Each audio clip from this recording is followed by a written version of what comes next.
Okie dokie. So we are ready to get our learning on with some geometry in Unit 6. We are still going to be working on the coordinate plane. Let's go ahead and get right to it. You will need your shiny new packet. It's not a booklet this time, which is sad, but it's still going to get the job done.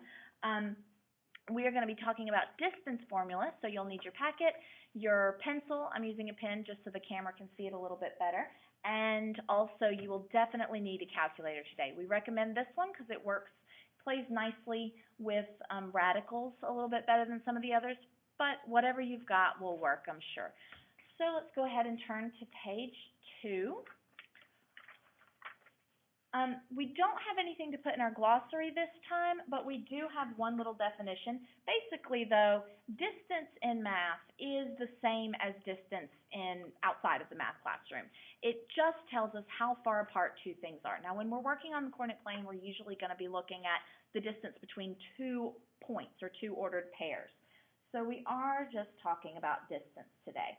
Now, I've already got my distance formula written in, but I wanted to show you that this is on your formula sheet that will be provided to you the day of the milestone. If you look down here in the geometry section, it is right here. It's labeled distance formula. So there's no mystery about what that's used for. So go ahead and pause the video now and get that copied down into your packet.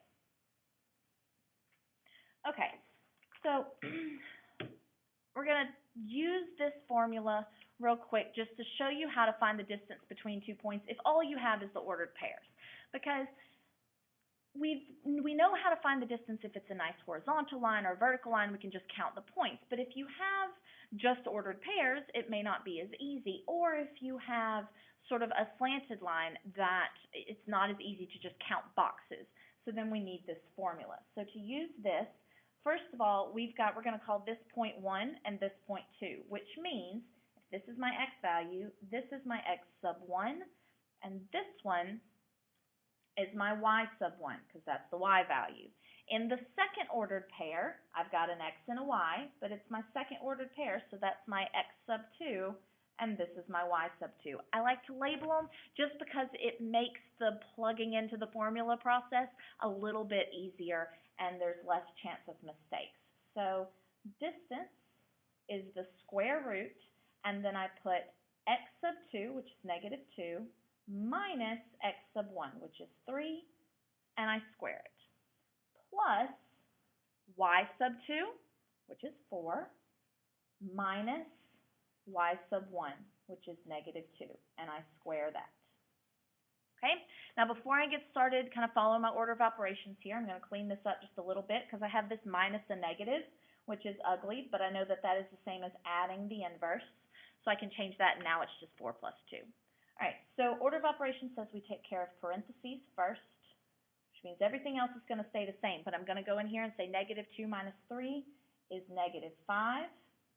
That is still squared, plus 4 plus 2 is 6, and that is still squared.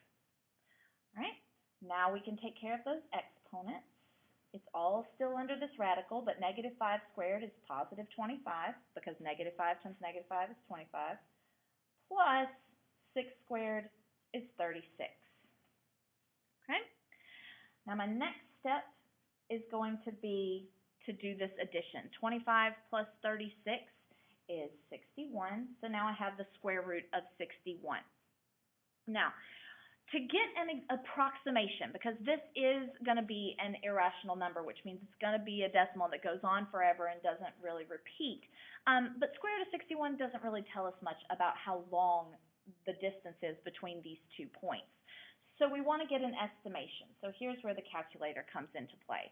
This is going to be equal to approximately, we're going to say second, and then you see that little radical right there? So we're going to hit that x squared button, and that opens up a radical in your screen, and then we hit 61 and enter. And it tells us square root of 61. Thanks, calculator. Kind of already knew that. To get this as an estimate, we're going to come down to this button right here. Let me zoom out so you can see what's happening. So we have square root of 61 on the screen. We've already hit enter. Now if you hit this little toggle button, it's going to tell you the decimal approximation. For the duration of this unit, assume that we're going to round to the nearest hundredths place, which means my hundredths place is this second number after the decimal. I've got tenths and then hundredths.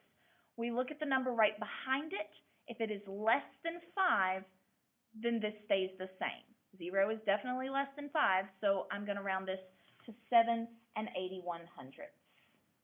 And we don't have any units on this, so I don't have to worry about putting decimals or, centimeters or anything like that. We just leave it at approximately 7.81 units.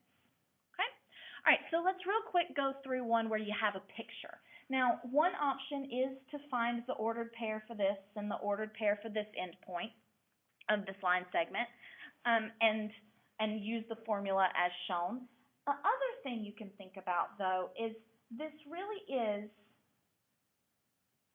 kind of like the hypotenuse of a triangle. So the distance formula has some really striking similarities to the Pythagorean theorem. If you look at this distance right here, there's 1, 2, 3, 4, 5. That is 5 units long. And this one is 1, 2, 3, 3 units long. So we have ourselves a little right triangle here, and we can use that information to find this piece right here.